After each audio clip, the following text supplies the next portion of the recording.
11 বছরের Ryan Abdullah Barcelona থেকে ফিরেছেন লা মাসিয়া ক্যাম্পের অভিজ্ঞতা নিয়ে। মেসির স্মৃতি বিজড়িত ক্যাম্পে দেখেছেন আর্জেন্টাইন সুপারস্টারের নানা স্মারক।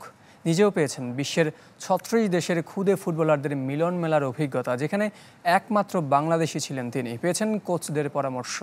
বিস্তারিত জানাচ্ছেন ফয়জুল ইসলাম।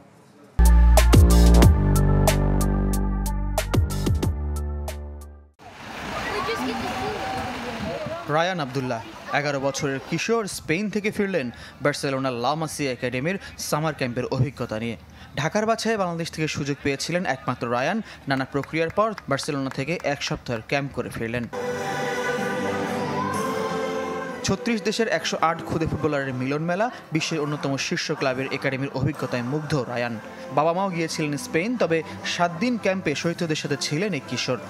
কয়েকজনই ছিল, ওরা বাংলাদেশকে চিনে না, বাট যখন বলেছিলেন ইন্ডিয়ার পাশে তখন চিনেছিল। আমার তখন অনেক ভালো লেগেছিল যে আমি একাই বাংলাদেশ থেকে গিয়েছিলাম। সবাই অবাক হয়েছিল, আমি একা, আর কোনো পার্সন নেই। অনেক ভালো বলেছিল কোচেরাও আমার খেলায়। লিওনেল মেসির স্মৃতিবিজড়িত লা মাসিয়ায় আর্জেন্টাইন সুপারস্টারের নানা স্মারক দেখেছেন রায়ান। বয়স শ্রেণী অনুযায়ী যে গ্রুপে খেলেছেন, গোল করেছেন, চ্যাম্পিয়ন হয়েছেন, নিয়ে ফিরেছেন একাডেমির কোচদের পরামর্শ।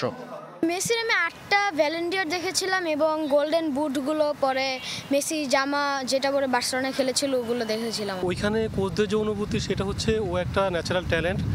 ওকে আমরা যেন প্রেশার ক্রিয়েট না করে আমরা যেন যত্ন করে ওকে বড় করি, এটা হলো কোচদের একটা অবজারভেশন। মেসি ভক্ত রায়ান স্বপ্ন দেখেন জাতীয় দলে খেলার। আপাতত অপেক্ষা বার্সেলোনা একাডেমির পরবর্তী ধাপের ক্যাম্পে ডাক পাবার। আমি বড় হয়ে মেসির মতো খেলোয়াড় হতে চাই এবং লাল সবুজে জার্সি পরে বাংলাদেশের হয়ে একদিন খেলবো। ঢাকায় ফর্টিস একাডেমি দিয়ে রায়ানের ফুটবলে হাতে খড়ি। বর্তমানে অনুশীলন করেন ফুটবল ফেডারেশনের একাডেমিতে। ফয়জুল ইসলাম, চ্যানেল 24, ঢাকা।